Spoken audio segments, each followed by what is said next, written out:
Bismillahirrahmanirrahim. Assalamualaikum warahmatullahi wabarakatuh. Alhamdulillahilladzi bi ni'matihi tatimmus shalihat. Alhamdulillahilladzi hamdan katsiran thayyiban mubarakan fih kama yuhibbu rabbuna wa yarda. Asyhadu an la ilaha illallah wahdahu la syarika lah wa asyhadu anna Muhammadan abduhu wa rasuluh. Allahumma salli ala Muhammad wa ala ali Muhammad kama sallaita ala Ibrahim wa ala ali Ibrahim wa barik ala Muhammad wa ala ali Muhammad kama barakta ala Ibrahim wa ala ali Ibrahim innaka Hamidum Majid. Wa sallam tasliman katsiran ma ba'd.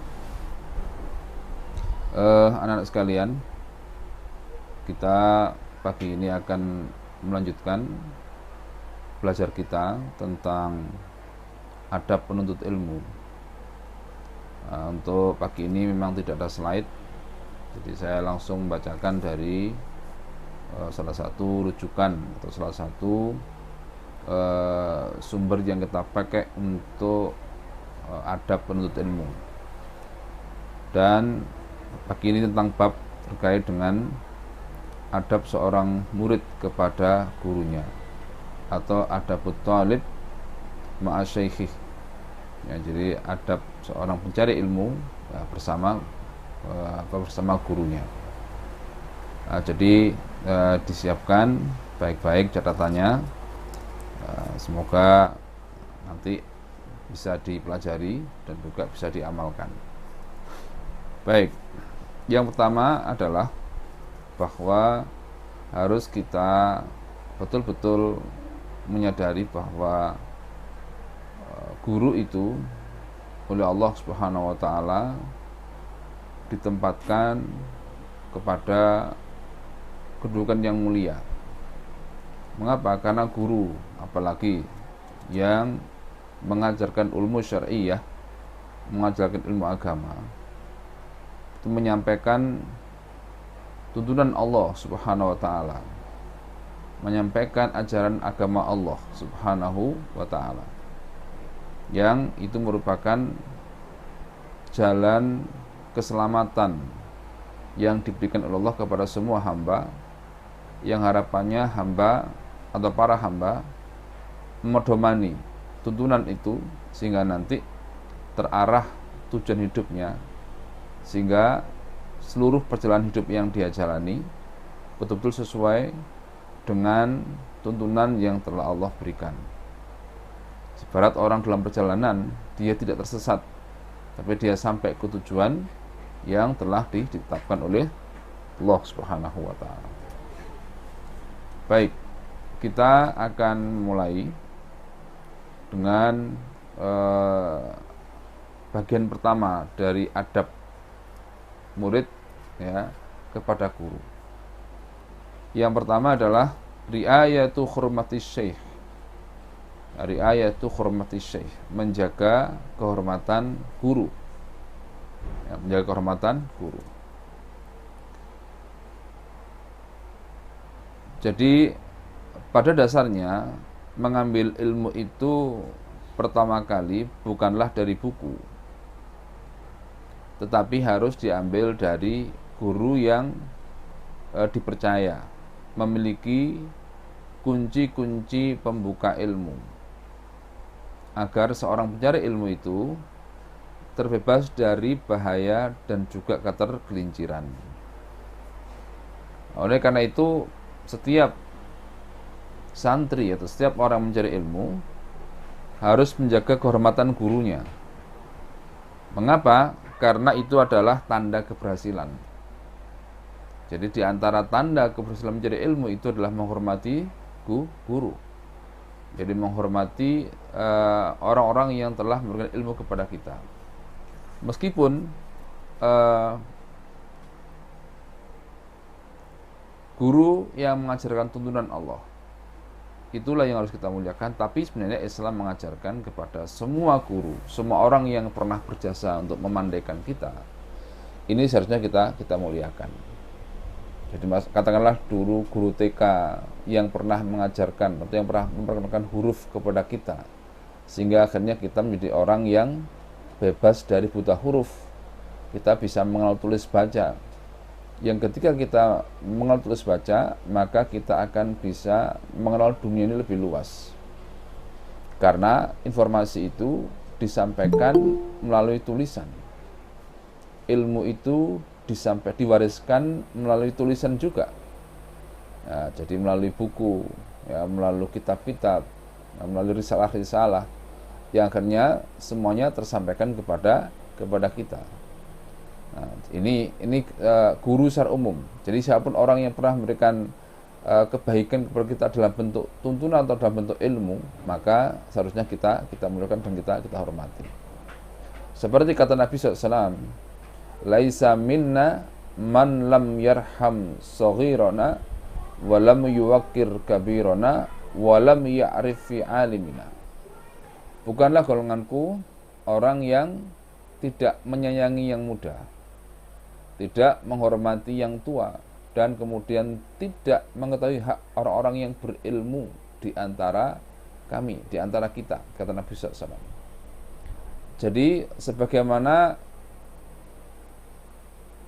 kita menyayangi yang muda, sebagaimana pula kita menghormati yang tua, maka lebih-lebih lagi kita harus mengetahui hak guru, hak orang yang alim, hak orang yang berilmu. Karena ilmu itu adalah cahaya. Ilmu itulah yang kemudian menjadikan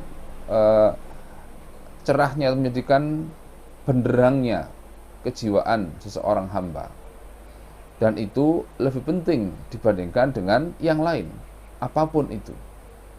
Artinya, jika seorang hamba itu, seorang manusia itu ada di dalam gelapnya kesesatan, maka itu merupakan sebuah awal kematian bagi dirinya. Dapat dikatakan dia sudah mati, meskipun sebenarnya dia itu masih hidup. Karena yang hidup itu adalah jasadnya, sementara jiwanya mati. Jadi orang yang sesat itu jiwanya mati, ya, sehingga jiwanya itu terkubur di dalam hidupnya jasmaninya, hidupnya tubuhnya itu. Artinya di sini bahwa tidak ada artinya seorang yang hidup tubuhnya, hidup jasmaninya, tapi mati jiwanya. Karena nilai manusia itu terletak pada hidupnya jiwa. Karena itulah kemudian Allah mengutuk Fir'aun, seorang raja, seorang yang memiliki kekuasaan besar, tapi hatinya mati. Allah juga mengutuk Namrud, Allah mengutuk Abu Jahal, dan orang-orang penguasa-penguasa yang lain, yang dia orang yang sombong, orang yang arogan, orang yang mati jiwanya sehingga dia tidak mengenal Allah, tidak tahu tujuan hidup, dan akhirnya perilaku mereka sesat dan kemudian mendolimi dirinya dan juga orang-orang lain. Maka ini oleh Allah sudah divonis mati. Jadi seperti mayat hidup, yaitu orang yang secara fisik hidup tetapi sebenarnya jiwanya tidak hidup. Dan ilmu itu tugasnya adalah untuk menghidupkan jiwa tadi, untuk menghilangkan gelapnya jiwa. Sebagaimana kemarin yang kita singgung, ya, bahwasanya mayuritillahu ayyahtiyahu yashrah sadrahu lil Islam. Barang siapa orang yang Allah kehendaki untuk mendapatkan petunjuk, maka Allah lapangkan hatinya dengan Islam. Hanya Allah lapangkan hatinya dengan tuntunannya subhanahu wa ta'ala. Itu tuntunan Allah subhanahu wa ta'ala. Baik. Jadi tanda keberhasilan, tanda pencapaian ilmu, tanda suksesnya orang mencari ilmu itu dilihat dari sikapnya kepada guru. Ya, jadi guru itu, ustadz itu, ataupun syekh itu adalah sosok yang seharusnya dihormati, dimuliakan, dihargai, dan juga diperlakukan dengan santun, dengan lembut, dan juga dengan sopan. Nah, maka disinilah seorang penuntut ilmu harus menjaga sikapnya yang baik kepada gurunya, baik saat dia duduk bersama gurunya maupun berbicara dengannya, bertanya maupun mendengarkan uraiannya, ya, yang dilakukan dengan baik, serta berakhlak yang baik saat membaca buku di hadapannya. Ya, misalnya, atau membaca buku ketika sendiri.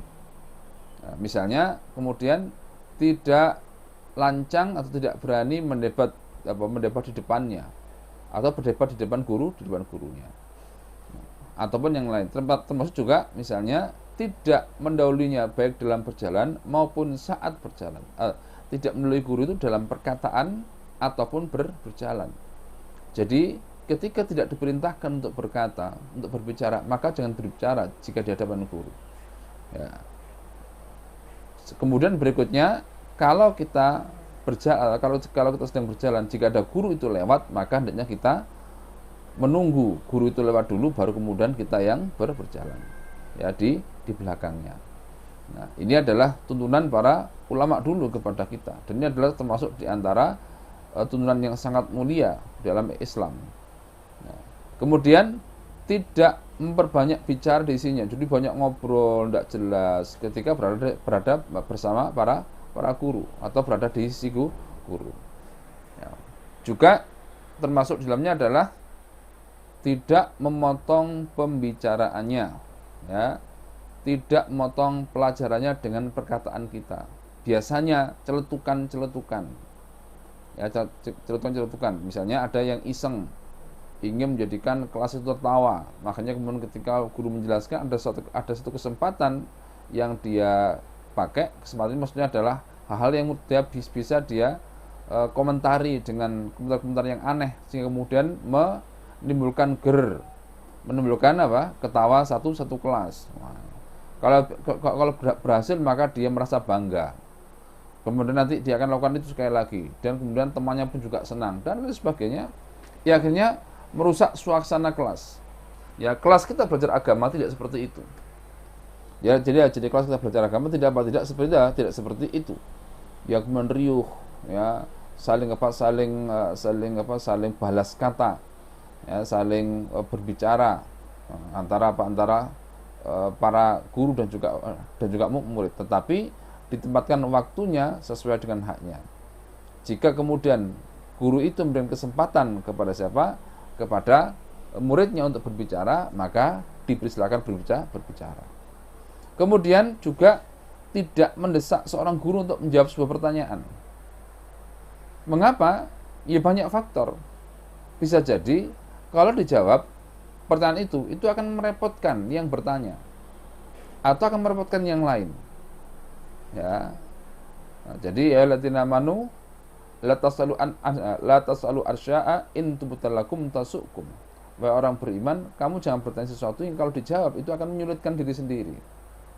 Karena itu para sahabat dulu itu tidak banyak bertanya kepada Nabi, kecuali memang betul-betul menginginkan sebuah penjelasan. Apalagi kemudian jika pertanyaan itu hanya untuk menguji guru-gurunya. Zaman sekarang dengan zaman medsos itu, zaman zaman media sosial. Jadi banyak berbagai macam informasi yang didapatkan. Lalu misalnya santrinya itu adalah orang yang gemar sekali dengan medsos, gemar sekali dengan informasi dari media sosial. Lalu kemudian ada sebagainya nanti yang ditanyakan kepada gurunya. Nah, karena apa? Karena dia melihat suasana itu di medsos itu. Suasana ketika banyak di antara para orang yang berbelajar, orang yang sedang mengikuti pelajaran itu tidak tahu tata krama dan tidak tahu sopan santun kepada gurunya. Ya. Balik kemudian lihat film tentang sekolah, bagaimana seorang guru atau seorang murid yang mempermainkan gurunya, itu ditiru di pondok. Nah, itu kita tidak boleh seperti itu. Karena itu termasuk tidak riayatu hormatil syekh atau riayatul hormatil asatid. Jadi tidak menjaga kehormatan guru. Lalu kemudian jadi tidak mendesak guru untuk menjawab, apalagi tujuannya adalah untuk menguji gurunya. Guru saya itu bisa jawab apa enggak misalnya. Kemudian dan tidak banyak bertanya, terutama saat bersama dengan banyak orang. Ya, misalnya orang lain itu adalah tamu atau siapa yang berkunjung, maka kita santrinya ini jangan banyak bicara, jangan bicara. Biarlah yang banyak bicara itu adalah tamunya, dengan guru kita. Ya kita kalau misalnya diminta untuk mendampingi mendampingi guru kita, ya kita diam saja, mendengarkan saja, kecuali kalau oleh guru kita diminta untuk berpendapat, diminta untuk menjawab, baru menjawab. Jika tidak, bagaimana? Ya dia sudah diam saja, mendengarkan saja pembicaraan itu. Tidak kemudian ikut-ikut nimbrung tanpa diminta, ikut-ikut berbicara tanpa diminta. Mengapa? Karena hal itu akan menyebabkan kesombongan kepada dirimu, muridnya, kepada diri santrinya. Wah, ini boleh bisa berbicara di dalam gurunya, atau bisa menjawab pertanyaan tamu, ya, yang seolah dia itu mewakili gurunya, padahal tidak. Ya. Selain itu juga memberatkan guru itu, karena guru juga manusia, tidak semua hal itu diketahui, ya, tidak semua hal itu diketahui. Jadi kalau memang guru mengatakan saya tidak tahu, ya sudah, tidak usah dipaksa. Misalnya dengan kata-kata, masa Pak Ustadz tidak tahu, Ustadz seharusnya kan lebih tahu daripada muridnya, misalnya begitu. Tidak usah begitu, karena mungkin saja, apalagi jika hal itu tidak termasuk pelajaran, itu hanya merupakan informasi yang bertebaran di media. Karena mungkin bisa jadi ada seorang ustadz itu atau seorang guru kita yang tidak suka medsos, memang tidak punya Instagram, tidak punya WA, bahkan itu tidak melihat YouTube. Jadi beliau itu konsentrasi dengan pelajaran, dengan kitabnya yang ada di pondok, sehingga tidak pernah melihat yang macam-macam. Nah, ini contoh, ya, agar kita tahu batas. Baik, selanjutnya,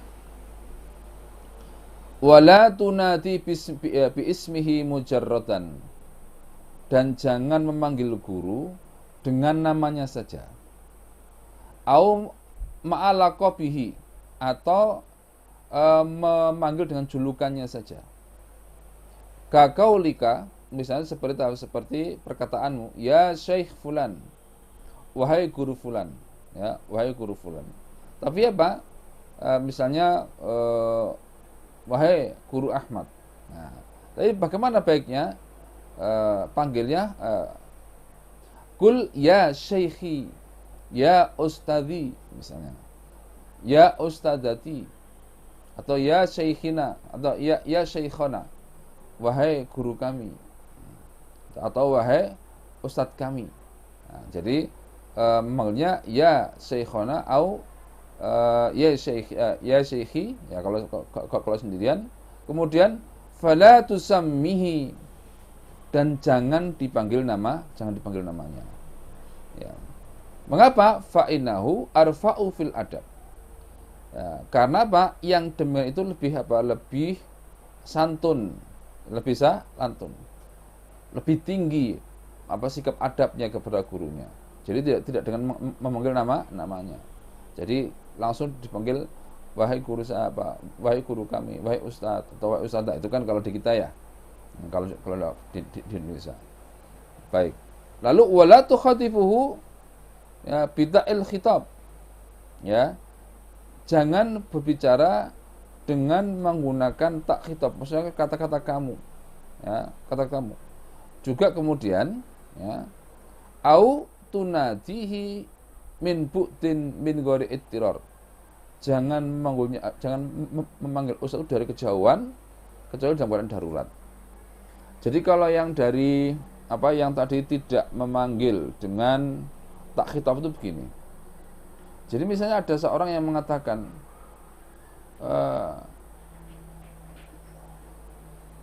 wahai Pak Ustadz atau Ustadz, bagaimana kabarmu? Nah itu salah.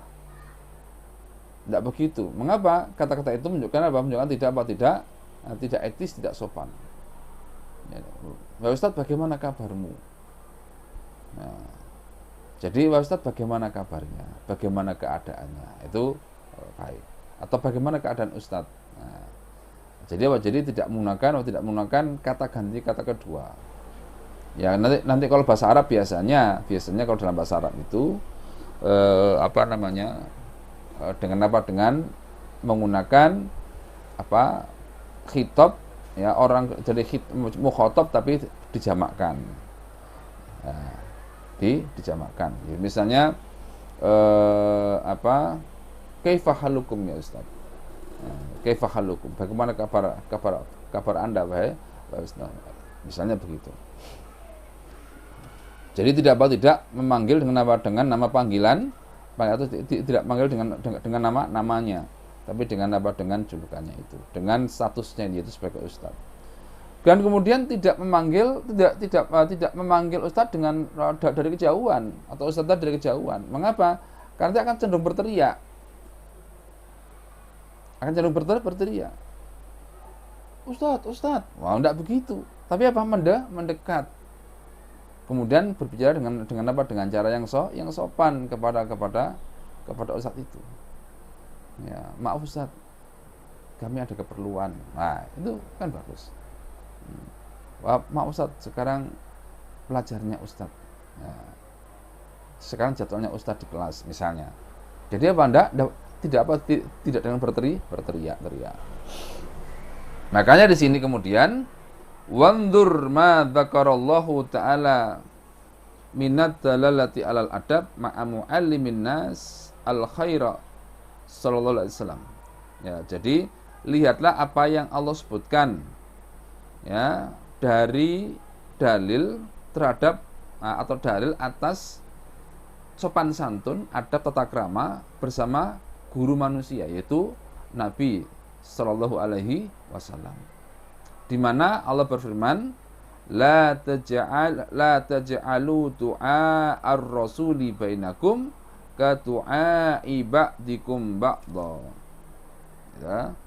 Jadi la taj'alu du'a ar-rasuli, janganlah kalian jadikan panggilan Rasul di antara kalian ya ka du'a'i ba'dikum ba'dha. Sebagaimana panggilan sebagian kalian kepada sebagian yang lain. Kata orang Jawa itu jambal. Bahasa kita jambal. Kalian tahu jambal? Jambal itu memanggil orang tua itu dengan namanya tok. Ya, kalau di Jawa itu kan ada tata kramanya. Jadi kalau misalnya lebih tua, kalau laki-laki dipanggil Mas. Kalau perempuan dipanggil Mbak misalnya. Itu adalah tata krama. Ya, tata krama. Oh, memang jadi ini tidak dikenal di Arab. Dalam bahasa Arab tidak dikenal, Mas itu tidak dikenal, Mbak juga tidak dikenal. Tapi dengan namanya saja. Ya, hanya saja panggilan seperti itu untuk orang untuk orang kita, orang Indonesia, orang Jawa misalnya, itu menandakan sopan santun, tata krama untuk menghormati yang lebih tua. Dan itu tidak ada larangan dalam agama, tidak ada larangan dalam tuntunan syar'i. Maka kita amalkan itu tidak apa-apa. Jadi kalau memanggil yang lebih tua dengan panggilan Mas kalau itu laki-laki, atau Mbak kalau itu perempuan. Kalau bapak ya dengan panggilan bapak. Kalau bibi ya dengan panggilan bibi dan seterusnya. Ya, jadi itu adalah panggilan kesopanan apalagi kepada guru dengan memanggil tidak dengan memanggil namanya tapi memanggil statusnya atau kedudukannya. Wahai Ustadz, wahai Ustadzah, ya. Itu adalah tata cara kita bersopan santun terhadap guru kita. Yang berikutnya, wa kama la yaliku an taqula li walidika ya dil ubuwati ya. Nah, jadi wa kama la yaliku an taquli li walidika dil ubuwati tiniyah ya fulan au ya walidi fulan ya fala tajmulu bika ma'a syekhika. Ya, jadi apa? Jadi wa kama la yaliku sebagaimana tidak pantas antakula li walidika engkau berkata kepada ayahmu dil ubuwah atiniyah. Nah, itu apa? Jadi yang memiliki hubungan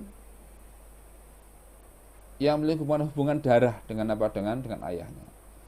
Nah, misalnya dengan memanggil misalnya bapaknya namanya Ahmad. Wahai Ahmad, hei Ahmad, itu bapaknya dimanggil seperti itu. Ya, itu tidak boleh. Nah, tidak boleh. Bahkan ya kepada siapapun orang yang lebih tua itu tidak pantas memanggil dengan panggilan seperti itu, apalagi bapaknya. Ibunya pun juga begitu. Fatimah misalnya. Padahal Fatimah adalah nama ibunya. Jadi dia manggil ibunya dengan apa? Dengan seperti itu. Jadi misalnya manggil dengan panggilan apa? Ayah, atau panggil ibu, atau abi, atau umi, atau bunda, gitu, dan seterusnya. Itu adalah panggilan kesopanan. Nah, itulah yang diajarkan oleh Allah dan Rasulnya kepada kita. Kemudian berikutnya, wal tazim tawqiral majlis wa itharul surur minad darsi wal ifadati bihi. Wal tazim, dan berkomitmenlah. Komitmen itu janji diri, tekad yang kuat dalam diri. Untuk apa? Tawqiral majlis, menghargai majlis. Kalau kita menghargai kelas, itu ke kelas. Jadi menghargai di mana di situ ada forum, ada kelas ataupun ada majelis tadi. Kemudian wa surur, menampakkan rasa gembira, rasa senang, ya. Rasa senang minadarsi wal ifadati bi, senang kepada pelajaran dan senang untuk mengambil manfaatnya. Jadi begini sekalian, kita harus merasa berharga sekali. Merasa berharga sekali ketika bersama guru kita itu. Ya. Jadi kemudian akhirnya ketika kita bersama guru itu, kita manfaatkan sebaik-baiknya untuk berbicara, untuk berdialog, ngobrol dengan guru kita itu hal-hal yang betul-betul menjadi keistimewaan daripada guru kita. Apa keistimewaannya? Ya ilmunya itu. Oh, guru saya ini adalah orang berilmu. Sayang kalau kemudian nanti saya berbicara dengan guru saya, ngobrol dengan obrolan yang tidak tidak jelas, tidak menambah ilmu, ya, tidak menambah ketakwaan, tidak menambah iman. Nah, misalnya begitu. Ini adalah komitmen yang kuat seperti itu. Ya. Bahkan kadang-kadang kita perlu membawa catatan kadang-kadang. Mengapa? Karena bisa jadi ketika kita ngobrol dengan guru kita ada sesuatu yang sangat bermanfaat. Ya, guru kita mungkin menyitir dalil, menyitir Quran, menyitir ayat, atau menyitir hadis Nabi, atau menyitir aqwalul ulama, menyitir atau mengutip ucapan-ucapan para ulama, yang itu kemudian kalau kita catat itu menjadi himpunan ilmu atau menjadi simpanan ilmu bagi diri kita. Ya, jadi jadi hendaknya bersikap sopan, bersikap yang baik ketika dalam kelas istilahnya, atau dalam majelis, ya, menjaga diri atau menjaga sikap, ya, sehingga akan menimbulkan kondisi yang tenang dalam kelas. Ya. Misalnya tidak caper, cari perhatian guru, ya, cari perhatian, atau melakukan sesuatu yang akan menarik perhatian, sehingga akhirnya perhatian santri itu tidak lagi tertuju kepada gurunya, tapi kepada dirinya, artinya kepada santri atau kepada santri atau kepada orang yang memang ketika di dalam pelajaran itu sengaja menyampaikan sesuatu untuk menarik perhatian temannya. Ya. Sehingga kemudian akhirnya mereka tidak fokus kepada pelajaran yang disampaikan oleh gurunya. Ini jangan sampai terjadi. Bahkan kalau bisa mengkondisikan diri agar kondisinya terus baik, terus memungkinkan untuk Untuk penyampaian ilmu itu bisa berjalan dengan sempurna. Ya, baik. Poin berikutnya, ya, udah ada berapa poin tadi, ya. Silakan dicatat sendiri ya.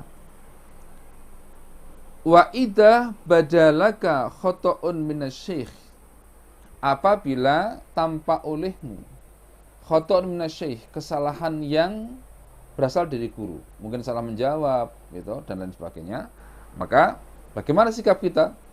Awwahmun, atau adanya kekeliruan, ya, maka fala tuskithu dzalika min ainika, janganlah Jangan apa?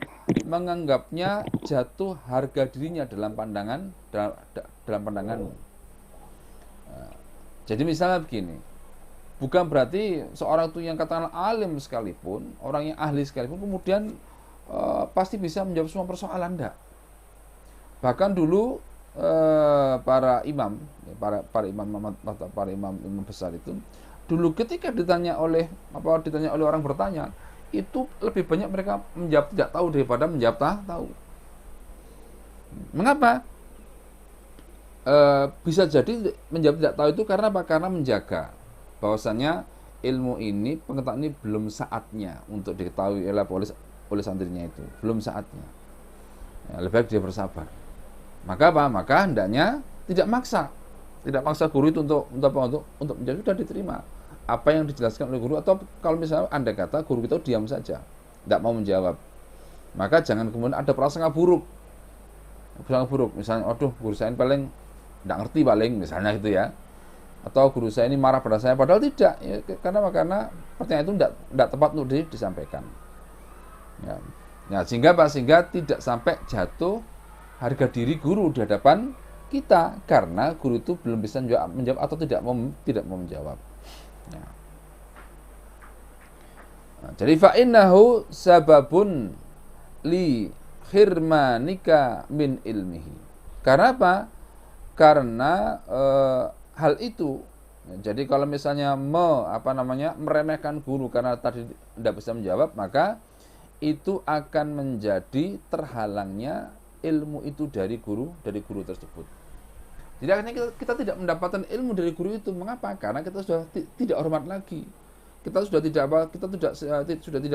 tidak memuliakan lagi. Guru saya ternyata gini-gini aja. Ternyata ilmunya dangkal, ilmunya cetek, atau ilmunya sedikit. Misalnya sampai mikir seperti itu. Jika seperti itu, maka nanti menjadi tidak bermanfaat yang kita miliki dan juga menjadi sulit kita menerima pelajaran. Mengapa? Karena sudah didasari oleh prasangka buruk kepada gurunya dan tiadanya rasa hormat kepada gurunya. Ya.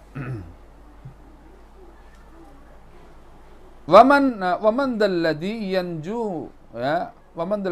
yanju minal khata'i saliman. Ya, siapakah orang bisa terbebas, lepas total dari kesalahan? Tidak ada.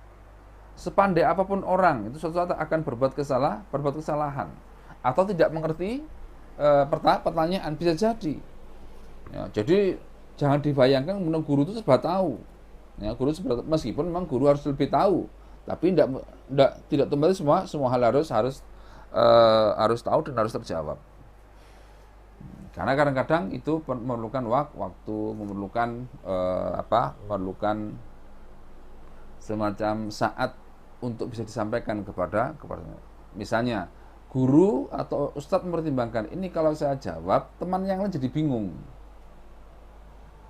Ya, jadi kita bertanya. Nah, kemudian kalau ustadz menjawab, maka apa? Temannya itu yang mulai tidak ngerti semakin tidak mengerti dan semakin baru rumit.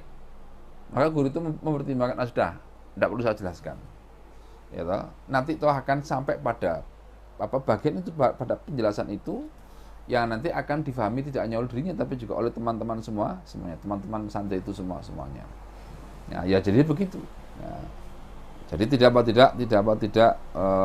mengurangi penghormatan, tidak mengurangi pemuliaan kepada guru yang belum bisa menjawab. Ya. Baik, berikutnya. Wahdar. Ya, wahdar, hindarilah. Antumarisa ma'ahu ma yujjiruhu. Ya. Hindarilah melakukan hal-hal yang membuat jengkel guru. Ya, membuat jengkel guru. Wa minhu mayusamihil muwalladun. Harbul aqsab. Di antaranya adalah apa yang disebut oleh orang sebagai orang Arab sebagai orang-orang Arab keturunan sebagai perang urat saraf. Ya, perang urat saraf. Apa itu bentuknya? Yakni imtihani syai' alal qudrati al-ilmiyah wa tahammul, yaitu menguji kemampuan ilmiah dan kesabaran guru. Nah, jadi jangan kita yang menguji, biar orang lain. Siapa ya gurunya? Ya gurunya guru kita. Atau orang lain yang dianggap guru oleh guru kita. Jangan kita yang kemudian menjadi hakim untuk menilai apakah guru kita ini orang yang mumpuni, orang mendalam apa tidak ilmunya. Ya, itu bukan tugas santri. Ya bukan tugas murid, tapi tugas siapa? Ya tugas nanti di atasnya. Siapa di atas guru itu? Ya gitu. Ini yang perlu kita perhatikan sekalian. Agar kita berhati-hati dengan sikapnya. Saya ulangi lagi sedikit tadi. Wahdhar antumarisa ma'ahu ma yujjiruhu. Jadi hindarlah melakukan sesuatu atau hal yang membuat jengkel guru. Ya. Wa minhu ma yusammihil muwalladun atau harbul aqsab. Di antaranya adalah apa yang oleh orang-orang Arab disebut sebagai harbul aqsab, yaitu apa? Yaitu perang urat saraf atau menguji nyali. Ya, menguji nyali. Nah, yaitu di antaranya adalah di sini bimakna imtihani syekh alal qudratil ilmiyah wa tahammul, menguji ilmu gurunya dan juga menguji kesabaran gurunya. Ya, coba ustadz saya ini pinter apa enggak? Lalu kemudian dia cari hal-hal yang entah dia itu membaca atau apa, sebelum dia paham atau sebelum dia mengerti, ditanyakan kepada gurunya, padahal itu tidak terkait dengan pelajaran yang disampaikan. Atau menguji kesabaran gurunya. Guru saya ini guru yang sabar apa tidak, ya. Oh, ternyata guru saya ini suka marah misalnya. Guru saya ini ternyata tidak telaten. Padahal guru itu tidak sabar karena terkait dengan tingkahnya, tidak telaten karena terkait dengan perilakunya. Biasanya tidak, biasanya ya telaten, ya sabar. Tapi karena dicari sesuatu yang di luar batas kemampuan guru atau di luar batas yang seharusnya atau yang layak bagi guru itu untuk menerimanya. Ya, dibuat pokoknya bagaimana agar tampak tidak sabar atau tampak tidak tahu. Nah, ini memang tujuannya ingin menjatuhkan wibawa guru itu di hadapan dirinya ataupun di hadapan yang lain. Nah, jadi tidak boleh bersikap atau tidak boleh bertingkah laku seperti itu kepada guru. Jadi misalnya guru kita memberikan pelajaran, ya sudah itu yang kita terima. Maka yang kita tanyakan yang relevan dengan itu. Kecuali nanti apabila guru itu memberikan kesempatan, sudah kalian boleh bertanya apa saja silakan. Misalnya, ya sudah kita bertanya. Tapi kalau enggak ya enggak. Ya, misalnya kalian bertanya, Ustaz kalau gitu boleh enggak saya kemudian membaca buku yang kemudian buku itu enggak diajarkan oleh guru saya, boleh apa enggak? Ya silakan saja, tidak apa-apa. Tapi isinya itu satu, tidak ditanyakan atau tidak disampaikan, tidak diajukan kepada guru kita. Ya. Kecuali kalau diminta. Kedua, bahwasanya selain membaca buku tadi, ya, kita yang belajar seperti itu, artinya belajar membaca buku di luar yang disampaikan oleh guru kita, tetap nanti harus dicarikan guru. Kita harus mencari orang yang dulu atau orang yang pernah mengajarkan buku itu, kitab itu. Nah, ya, jadi kita berupaya seperti itu. Sehingga harapannya nanti tidak lepas sama sekali pelajaran itu tanpa bimbingan seorang guru pun. Baik, kita teruskan sekarang pada poin berikutnya. Wa idza badalakal intiqalu ila syekhin akhar, apabila engkau merasa perlu, ya, al-intiqal, pindah ke guru lain, gitu. Pindah ke guru lain, maka fasta'dzinhu bidzalika, mintalah izin kepadanya terlebih dahulu. Minta izin loh ya. Kalau minta izin itu berarti bisa jadi diizinkan, bisa jadi tidak. Ya, kalau tidak diizinkan bagaimana? Ya sudah. Ya, tidak memaksakan diri. Ya, tidak memaksakan diri. Ya, kalau diizinkan baru. Dan juga bukan hanya sekedar memberitahu, bukan minta izin, memberitahu. Jadi misalnya sudah pindah ke guru lain lebih dulu, gitu. Baru kemudian setelah pindah baru kabar-kabar. Ustadz, saya itu sudah pindah, sudah ngaji ke sini. Maka saya tidak ikut pelajarannya Ustadz. Begitu tidak benar yang seperti itu. Bagaimana harus ada izin lebih dulu, apalagi misalnya di pondok yang seperti itu. Gitu. Nah, jadi ikuti dulu pelajaran guru itu, ya, sampai selesai, sampai tuntas, baru kemudian silakan. Kalau ingin tidak melanjutkan tapi ingin belajar yang lain kepada guru yang lain, karena memang diberi kesempatan untuk milih, maka silakan. Diberi kesempatan untuk milih. Jadi minta izin lebih dulu kalau ingin berpindah kepada guru yang lain. Mengapa? Fa innahu ad'a li hurmatihi wa amlaku liqalbihi, ya, fi mahabbatika wal adfi alaika.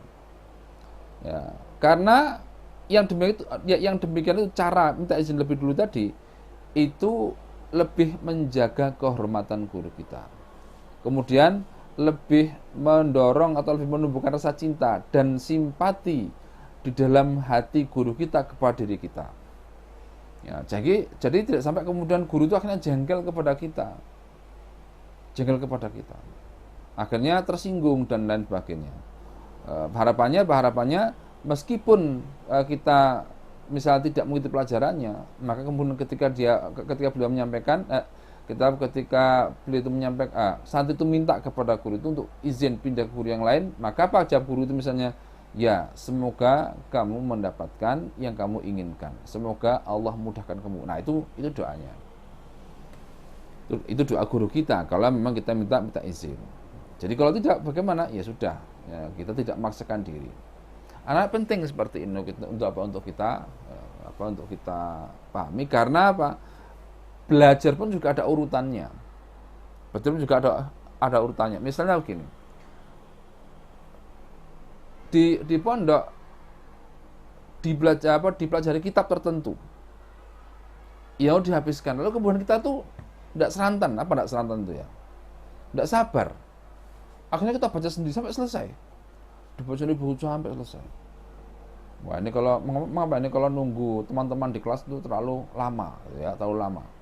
Akhirnya dibaca sendiri sampai habis, kemudian dan bisa memang dia mengerti apa yang dia baca. Misalnya mengerti apa yang dia baca. Akhirnya karena dia tidak sabar itu, ya. Kemudian berikutnya dia pamit kepada gurunya untuk pindah ke guru lain. Ya, dengan niat dengan latar belakang atau dengan sebab seperti tadi. Bagaimana seperti ini? Ini tidak layak.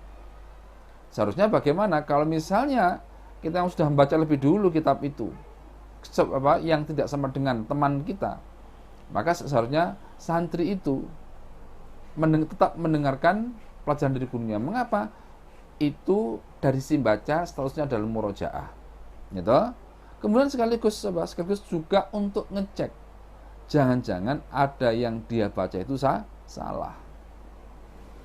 Nah, jadi apa yang dibaca ada yang salah, atau ada yang salah paham, ada yang belum dia mengerti dan seterusnya.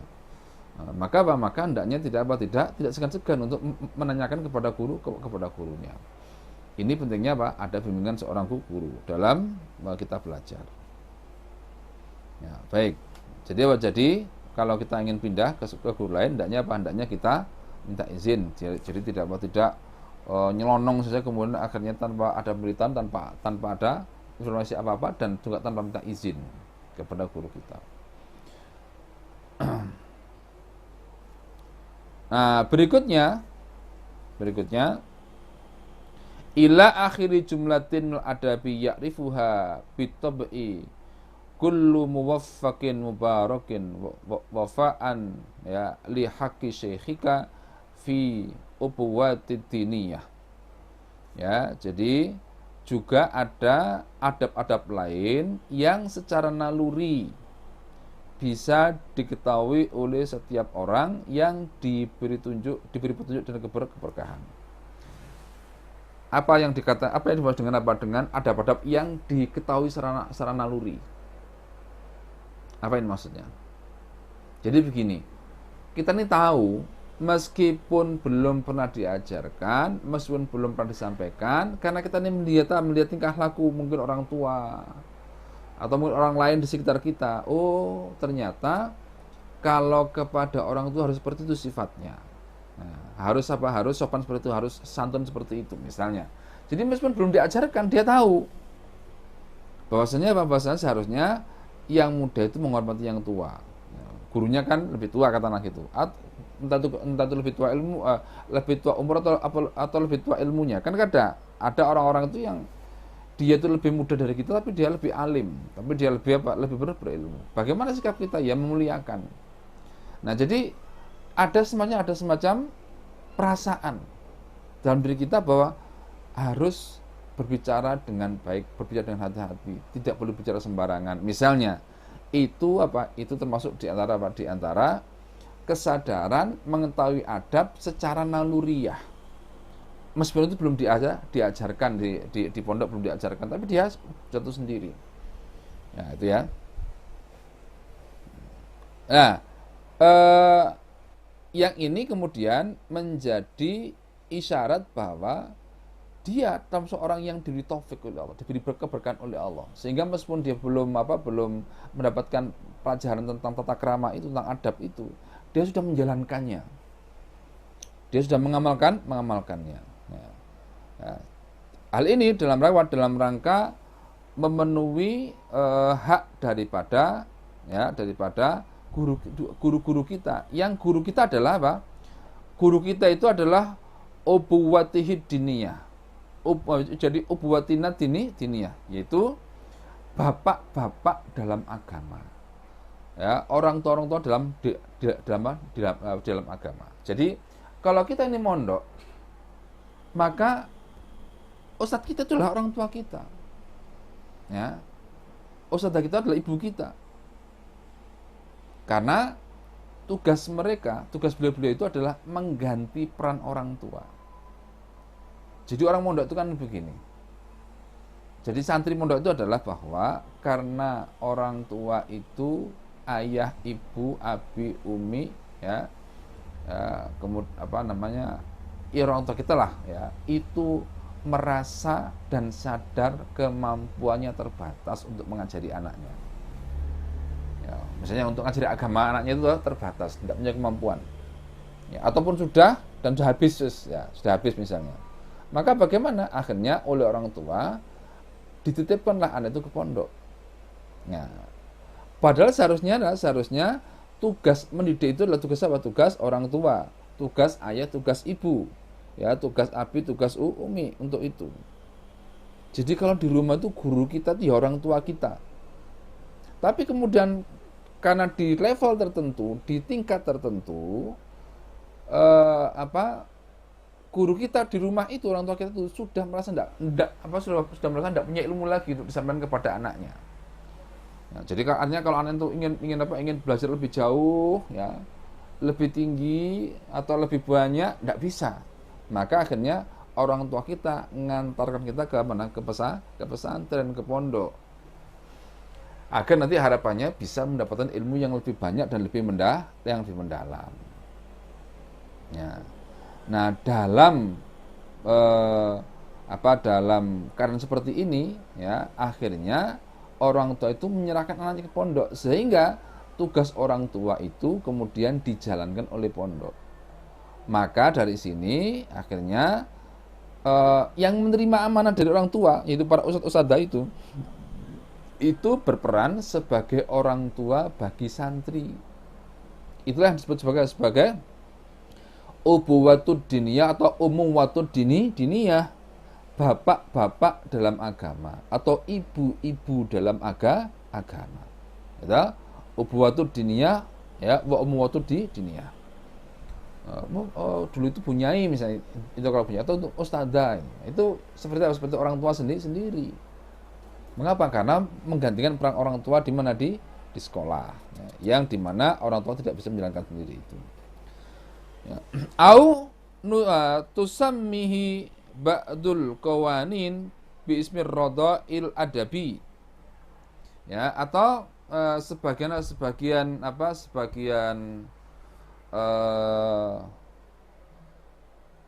ahli hukum atau sebagian orang-orang yang menjalankan hukum itu menyebutnya sebagai radha'ul adabi, pengasuh dalam adab. Jadi guru, ustadz itu atau ustadzah itu dianggap sebagai pengasuh dalam adab. Ya. Dalam kaitan dengan tata krama dan sopan santun. Sekali lagi, itu seharusnya tugas orang tua, tugas ibu kita, tugas bapak kita, ya, tugas ayah kita, tugas bunda kita. Tapi karena merasa sudah cukup dan sudah mentok ilmunya, maka dikirim ke pondok. Ya, sehingga akhirnya pondok nanti menjalankan fungsi sebagai orang tua. Ya.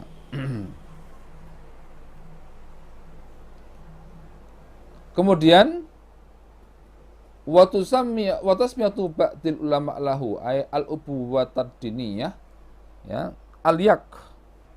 Tetapi penyebutan atau penamaan sebagian ulama dengan al-ubuwatad diniyah, bapak-bapak dalam agama, itu lebih layak dan lebih cocok dibandingkan ar-radha'ul adabi. Ya, ar-radha'ul adabi. Jadi lebih cocok dengan apa? Dengan istilah al-ubuwatad diniyah, karena itu lebih luas. Karena nanti orang tua para ustadz itu tidak hanya mengajarkan ilmu syar'i, tapi juga mengajarkan tata kramanya.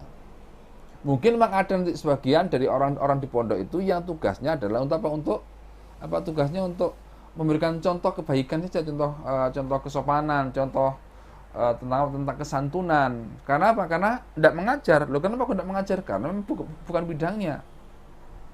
Ya, makanya kita berusaha untuk menerapkan di pondok kita ini. Misalnya, jadi meskipun itu kepada tukang sapu harus hormat.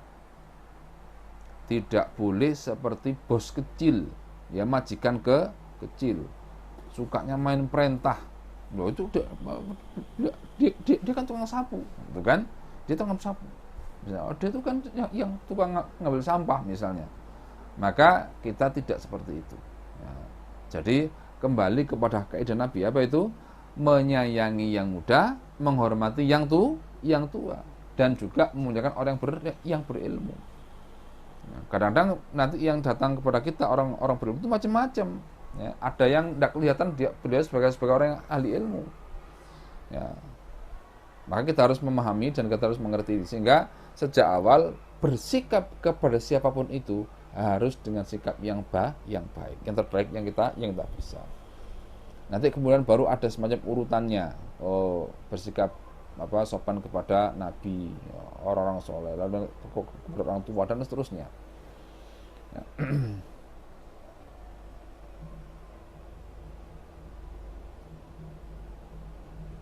Baik, kita sekarang pada bagian ada semacam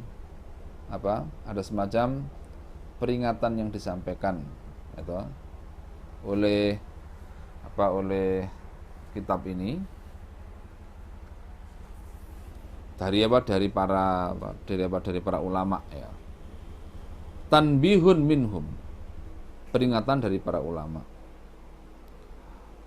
U'iduka billahi min sani'il a'ajim at-turuqiyah wal mubtadi'ah al-khalfiyah minal khudu'il kharij an adabi syar'i, ya, min lakhsil aidi wa takbil aktafi wal qabdi alal yamin, ya, bil yamin wa shimal indas salam, ya, ka hali taudil kibar lil atfal, ya, dan seterusnya. Ya. Jadi u'iduka billah, saya mohonkan agar Allah melindungimu, kata, min sonil a'ajim, dari perbuatan orang-orang ajam, ini artinya orang yang bukan Arab, ya, dan juga ahli bid'ah, Berupa apa? Berupa sikap hormat yang menyimpang dari adab. Jadi apa? Minal khudu al khalid an adabi syar'i. Jadi sikap hormat yang keluar dari tuntunan syariat. Apa contohnya misalnya? Min laksil aidi, menjilati tangan. Menjilati tangan, bukan mencium tangan. Kalau mencium tangan tidak apa-apa. Tapi menjilati tangan itu kan berlebihan, gitu, berlebihan. Contohnya, jadi menjilati tangan gurunya. Lalu kemudian apa? Watak bilil aktaf, mencium bahu. Bahu ini bukan aroma loh ya, bahu maksudnya mencium bahu, bukan bau, bahu, ya. Ini bahu. Itu wajahnya diperlihatkan. Ayo, para anak-anak wajahnya diperlihatkan. Hah? Oh, bagi yang ada koneksi ya tidak apa-apa. Semoga segera muncul lagi koneksinya ya, sinyalnya ya. Yang jauh-jauh ini kayaknya. Kemudian berikutnya, wal qabdi alal yamin bil yamin. Menggenggam tangan kanan guru dengan tangan kanan, ya, ketika salam. Ya, misalnya ya.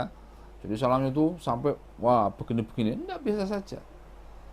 Ya, biasa saja. Jadi apa? Jadi misalnya kalau hendak mencium tangan, assalamualaikum, yang baik, yang sopan. Kemudian kahalit tawadul kibar alal ayalil atfar, seperti kasih sayang orang dewasa kepada anak-anak, gitu. Wal ikhna inda salam, membungkuk ketika salam.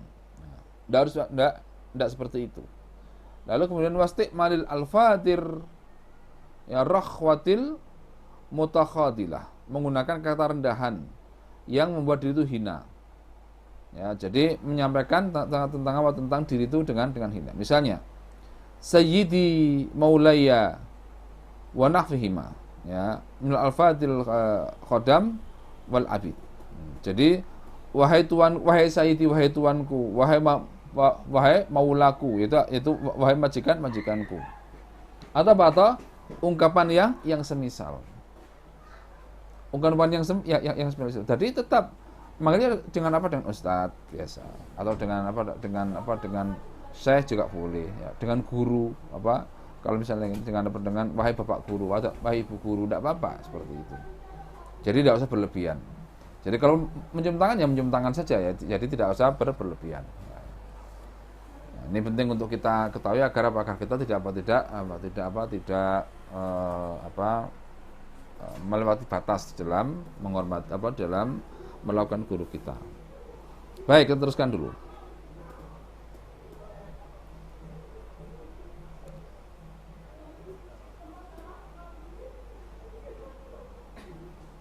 Nah, kemudian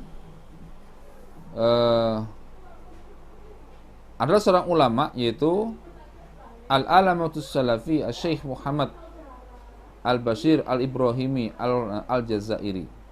Jadi sama namanya Syekh, ya, Muhammad Al-Bashir Al-Ibrahimi Al-Jazairi. Itu pernah berpesan begini kepada kita semua sebagai penuntut ilmu.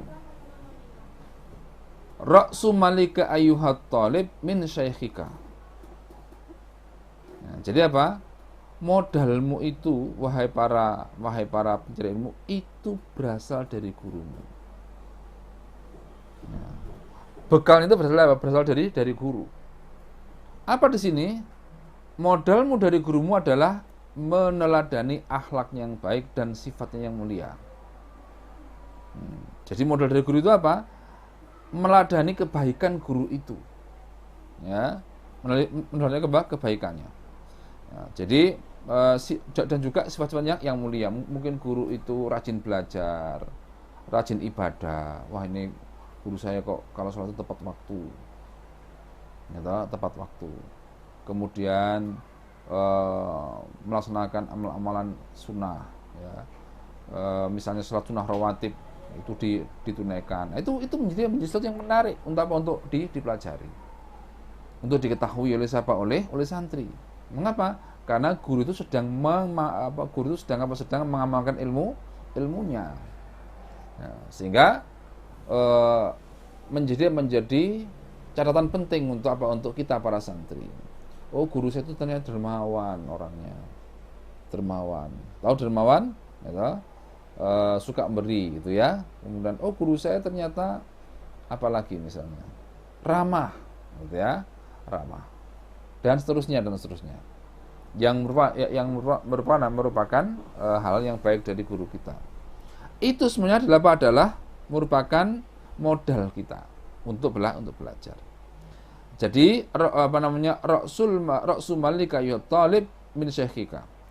Jadi modalmu itu wahai para pencari ilmu adalah datang dari atau berasal dari guru-gurumu. Ya. Misalnya apa? Al-qudwatu bi solihi akhlaqihi wa karimi syama'ilihi. Ya, jadi apa tadi? Meneladani apa tadi? Meneladani akhlaknya yang baik dan sifatnya yang mulia. Ya. Oh, ternyata guru saya ini misalnya kalau itu ustadzah, kalau dandan tidak macam-macam gitu kan. Polosan itu tidak kemudian menor ya misalnya ya, jadi menor tahu ini ya, walaupun insya Allah tidak ada seperti itu ya, tidak ada seperti itu, tapi di sini yang ditiru adalah yang baik. Jadi kita berusaha untuk memilih yang baik. Kemudian amadalaki watalkin fahuwa ribhun zaidun. Adapun pengambilan dan penerimaan ilmu darinya itu adalah keuntungan tambahan. Jadi mendapat misalnya pelajaran yang banyak sampai ini, maka itu tambahan. Loh, kenapa kok di nomor satukan apa? Akhlak. Karena apa? Karena bisa jadi yang mondok nanti itu tidak semuanya orang pandai, atau orang bisa menguasai pelajaran agama dengan baik. Ya, tidak semuanya seperti itu. Ada juga yang kemudian dia terbatas kemampuannya. Maka apa? Ketika dia mengambil akhlak gurunya, maka itu sudah termasuk di antara keberhasilan utama kita belajar. Karena ilmu itu meskipun tidak dia kuasai, tidak dihafal, tapi dia amalkan yang dia ketahui. Ya, lalu kemudian dia itu diridhoi oleh Allah dengan amalan itu. Akhirnya Allah membantunya, Allah memberikan maunah kepadanya untuk banyak mengamalkan kebaikan-kebaikan yang lain. Nah, ini harus difahami ya sekalian. Jadi tidak semua santri itu otomatis memiliki kemampuan yang sama. Bahkan ada yang tidak naik misalnya, kalau ada yang tidak naik. Tapi apa intinya adalah bahwa yang paling utama itu adalah meneladani gurunya. Ya. Karena apa? Karena yang itu ada tambahan saja. Ya. Jadi layak khuduka al-intifa'u fi mahabbati syekhika fataqa'a fiha sa'ah min haitsu la tadri. Jadi tetapi semangatmu dalam mencintai gurumu jangan sampai menyerumuskanmu ke dalam keburukan sementara engkau tidak menyadarinya. Ya tadi itu bersifat gulu. Apa itu gulu? Berlebihan dalam melakukan gurunya. Jadi tidak boleh berlebihan. Padahal setiap orang yang melihatmu mengetahui. Maka janganlah engkau meniru suara, nada bicara, gaya berjalan, gerakan, dan penampilan guru kita. Itu tidak perlu. Oh, cara bicara gini ditiru seperti itu. Nadanya seperti itu juga diikuti juga. Tidak. Oh, cara jalannya kayak begitu, lalu kemudian ditirukan. Tidak juga. Jadi yang paling utama itu apa? Ilmu dan akhlaknya itu yang paling utama. Ya, yang adalah tingkah lakunya dibandingkan dengan pengetahuannya itu. Jika harus memilih salah satu. Ya. Baik. Lanjutkan lagi. Nasyatus syekh fi darsihi. Semangat guru dalam mengajar. Ya. Yang berarti di sini maksudnya adalah muridnya pun juga harus semangat. Ya.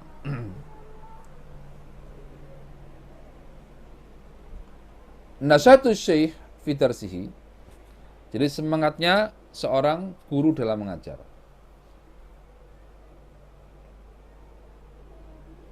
Yakunu ala qadri madariki talib fi istimaihi.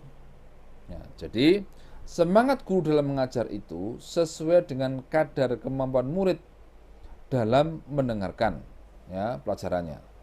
Gitu. Kemudian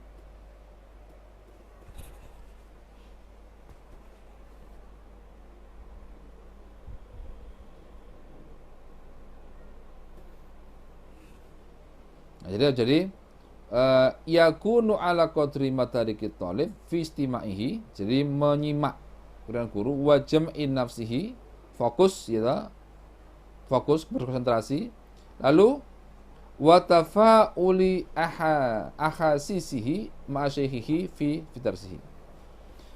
Jadi apa, jadi hendaknya setiap kita orang belajar itu mewaspadai hal yang menjadi sarana terputusnya ilmu. Ya, sarana terputusnya ilmu.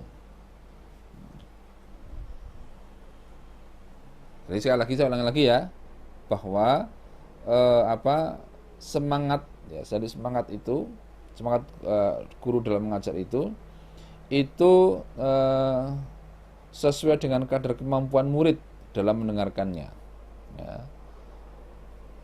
Kemampuan berkonsentrasi, kemudian kemudian juga reaksi indranya kepada gurunya, dipanggil segera menunaikan.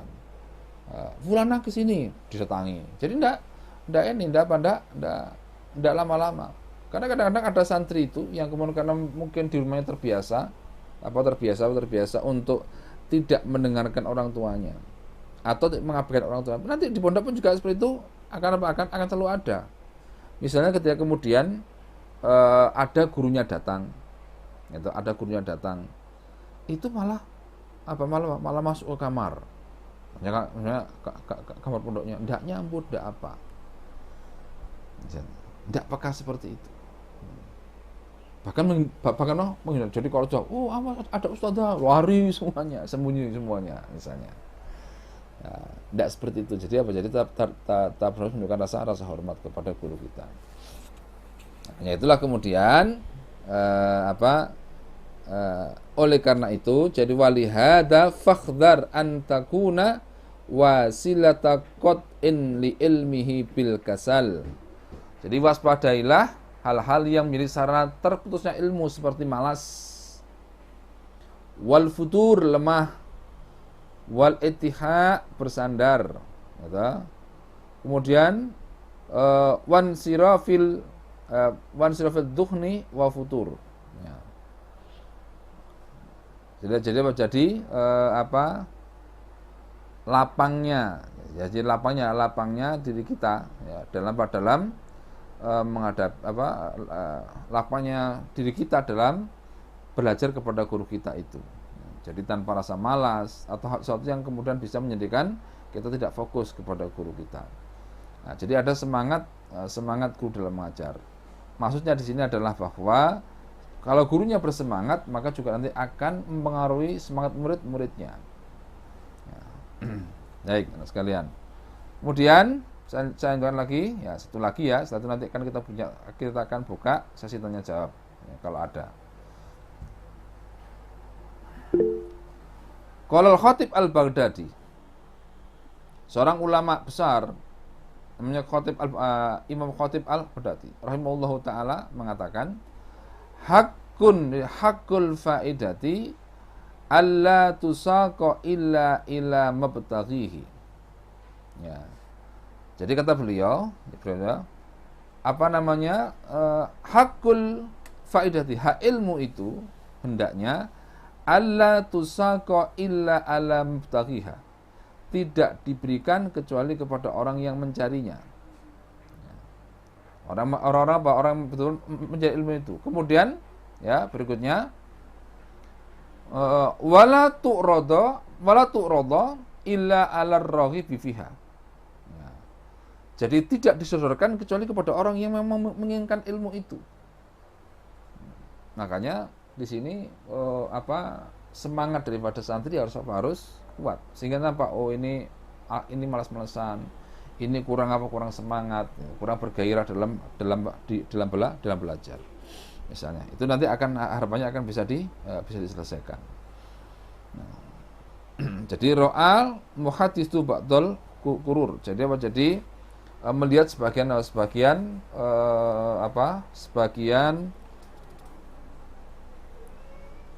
hal-hal yang bisa menjadikan orang itu tidak semangat mencari ilmu. Nah. Fa'inna ba'dul udaba qala karena sebagian ahli sastra itu mengatakan, ya, berpendapat nasatul qalil ala qadri fahmil mustami. Ya. Jadi nasatul qalil, ya.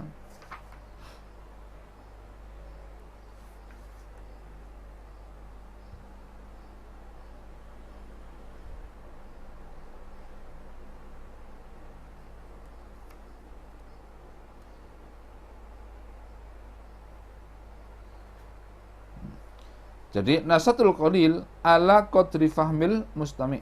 Bahwasanya semangat pembicara itu bergantung kepada kadar pemahaman pendengarnya. Jadi makanya kita berusaha, kalau kita mengaji itu, kalau kita belajar mencari ilmu itu harus berusaha agar tidak kemudian menimbulkan frustasi gurunya. Ya. Frustasi bagi gurunya. Misalnya, kok tidak paham sih, sudah sekian lama kok tidak paham, jadi yang lain itu sudah jalan, ya, yang tidak paham jadi lama sekali harus ditemani, ya, nanti ujian terpidi misalnya, dan seterusnya. Hal yang lainnya apa yang menjadi faktor bagi tidak semangatnya guru ketika melihat tingkah laku murid-muridnya. Nah, jadi makanya kita harus berusaha agar guru kita itu semangat dalam mengajari kita, ya, semangat dalam mengajari kita, tidak kemudian menjadi lesu, ya, menjadi tidak bersemangat karena kondisi diri kita. Ya baik anak-anak, tinggal 1/4 jam itu, silakan kalau ada yang ditanyakan. Cukup banyak poin yang saya sampaikan hari ini. Ya, semoga bisa dipahami dan nanti semoga bisa diamalkan. Silakan kalau ada yang ditanyakan.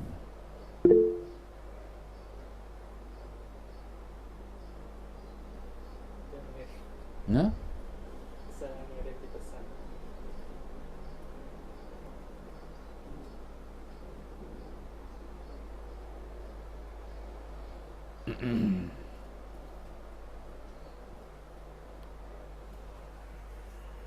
silakan kepada para santri yang ingin menanyakan ataupun ada yang belum dipahami dari materi ada penuntut ilmu tadi yang sudah disampaikan oleh Sajon, bisa melalui mic maupun di kolom chat.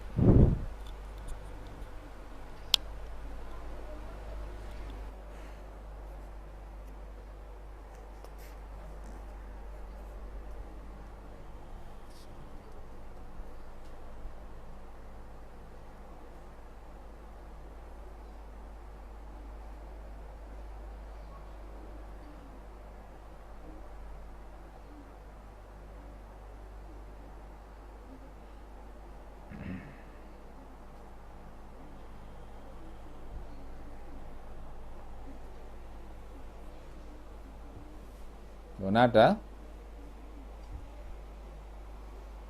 Kalau tidak ada, saya lanjutkan sedikit ya sampai jam 10, sampai jam 11 ya, sedikit. Ya. Yang berikutnya adalah Tsumma saqa bi sanatihi an Zaid bin Wahab. Nah, jadi ada riwayat yang dinukil atau yang didatangkan dengan sanad dari Zaid bin Wahab. Ya, beliau berkata, qala Abdullah berkata, hadithil qauma ma ramaquka bi absarihim fa idza ra'aita minhum fatratan fanzi. Jadi berbicaralah kepada orang-orang selama mereka mengarahkan pandangan matanya kepadamu. Kemudian Faida ra'aita minhum fatratan, jika engkau melihat kelesuan pada mereka maka berhentilah. Nah, jadi anak sekalian, semangat guru itu kadang-kadang karena apa? Karena terkait dengan perhatian dan minat animo daripada santrinya. Kalau kita mengajar itu, ya. Ternyata apa? Ternyata kemudian saat itu tidak fokus. Kalau belajar itu pandangannya itu keluar, gitu, tatapan matanya kosong, ya, dan lain sebagainya, yang itu menjadi kendala dalam belajar di kelas. Ya, maka bagaimana yang seperti ini? Ya, ini harus berusaha bagaimana agar dia tidak ngantuk. Karena apa? Karena seorang guru itu kalau kemudian melihat anak didiknya ngantuk dan sebagainya, ya, atau kemudian kurang fokus, maka akan ditinggal oleh guru itu. Nah, ditinggal. Karena apa? Karena itu nanti akan menghabiskan waktu. Ya. Sehingga apa? Sehingga kita yang menjadi santri misalnya harus tahu bagaimana kondisi guru kita, bagaimana karakternya. Ya. Sehingga apa? Sehingga tidak sampai kemudian misalnya akhirnya ada hal-hal yang menjadi hak kita dikurangi dengan tidak sengaja. Nah, jadi kalau melihat santri lesu, melihat kurang bersemangat dan sebagainya, maka guru pun juga ikut seperti itu. Nah, sehingga tugas murid di sini apa?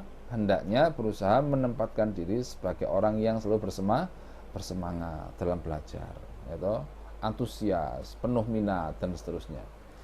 Nah, ini nanti akan apa? Akan menjadikan guru itu suka mengajari kita. Dengan apa? Dengan kondisi kita yang semangat dengan ilmu yang beliau sampaikan. Jadi ini juga termasuk adab di antara kita, agar kita tidak sampai kemudian tidak sengaja seolah seperti membuang kesukaan atau membuang semangat guru kita kepada kita. Ya, nah, baik. Ada yang ditanyakan?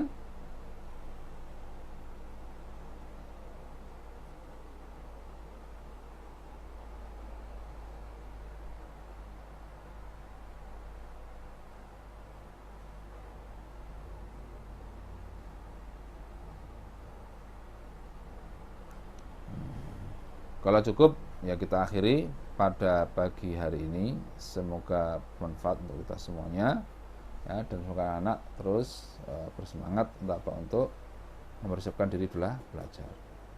Demikian dari saya. Subhanakallahumma wa bihamdika, asyhadu an la ilaha illa anta, astaghfiruka wa atubu ilaik. Assalamualaikum warahmatullahi wabarakatuh. Waalaikumsalam.